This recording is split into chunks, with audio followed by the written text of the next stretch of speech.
Fala galera, sejam bem-vindos a mais um vídeo do História em 5 Minutos. Eu sou o professor Luan. Hoje a gente vai aprender sobre as invasões holandesas no Brasil. Agora, veja o conteúdo a seguir.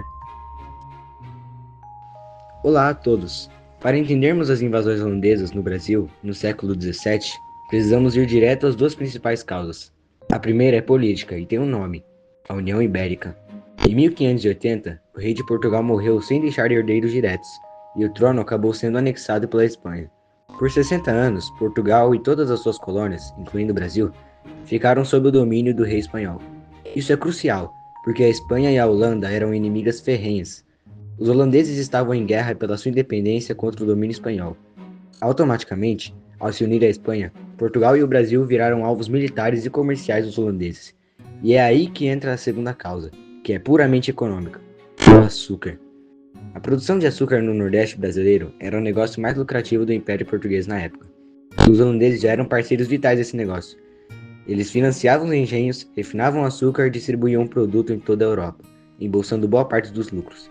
Quando a União Ibérica aconteceu, o rei espanhol, Felipe II, decretou o bloqueio de portos, ou seja, ele proibiu os holandeses de fazerem comércio com o Brasil.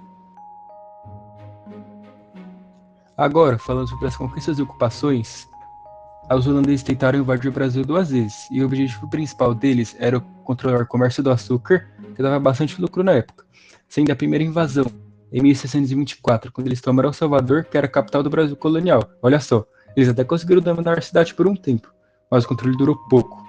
Em menos de um ano, a força dos espanhóis cercou Salvador e expulsou eles de lá. Mas eles não desistiram e depois teve a segunda invasão 5 anos depois, em 1630. Eles voltaram para lá e escolheram Pernambuco, que era o lugar mais rico do Brasil na época.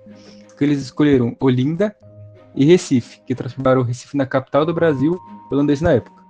Essa é a parte da hora. Eles ficaram por mais de 20 anos na região, organizaram a produção de açúcar, expandiram o domínio pela Paraíba, Rio Grande do Norte e Ceará. Mas depois, com a queda do Marquês de Nassau, os brasileiros resistiram contra os holandeses e os holandeses caíram por terra. Maurício de Nassau governou Pernambuco entre 1637 e 1644, período em que especificações e fortaleceu o domínio holandês no nordeste do Brasil. Ele ajudou a recuperar a produção de açúcar, oferecendo crédito aos senhores de engenho e incentivando o plantio de mandioca para garantir o alimento à população. Nassau modernizou Recife, melhorando ruas, destruindo e construindo pontes, transformando a cidade em um centro urbano importante. Também garantiu a liberdade religiosa, permitindo a convivência entre católicos e protestantes. Conflitos e resistências. Durante o domínio holandês no Nordeste, muitos senhores de engenho portugueses e luso-brasileiros não aceitaram o controle da Companhia das Índias Ocidentais. Quando Maurício de Nassau deixou o governo em 1644, a repressão aumentou, as dívidas cresceram e a insatisfação dos colonos ficou ainda maior. Esse descontentamento deu origem à insurreição pernambucana, em 1645, liderada por André Vidal de Negreiros, João Fernandes Vieira, Henrique Dias e Felipe Camarão. Foi um movimento que uniu brancos, negros e indígenas, todos lutando juntos contra os holandeses. As batalhas do Guaranápolis, em 1644 a 1649, foram decisivas. O luso brasileiro conseguiram derrotar e expulsar os invasores em 1654. Esse conflito marcou o fortalecimento da união entre os povos da colônia e é lembrado até hoje como início do sentimento de identidade nacional brasileira. Após as invasões holandesas, houveram várias consequências muito importantes para o Brasil. A primeira delas foi que houve muita destruição econômica. Os engenhos de açúcar foram queimados e a produção caiu bastante. Isso fez com que o Brasil perdesse espaço no comércio de açúcar, e as Antilhas holandesas passaram a dominar esse mercado. Outra consequência foi o endividamento de Portugal.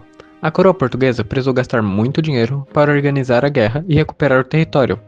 Esses gastos acabaram aumentando as dívidas do Império, o que agravou ainda mais a crise financeira. Além disso, a luta contra os holandeses uniu os brasileiros. Brancos, negros e indígenas lutaram lado a lado para defender a terra. Essa união ajudou a fortalecer o sentimento de identidade nacional, mostrando que todos eram capazes de lutar juntos por um mesmo objetivo.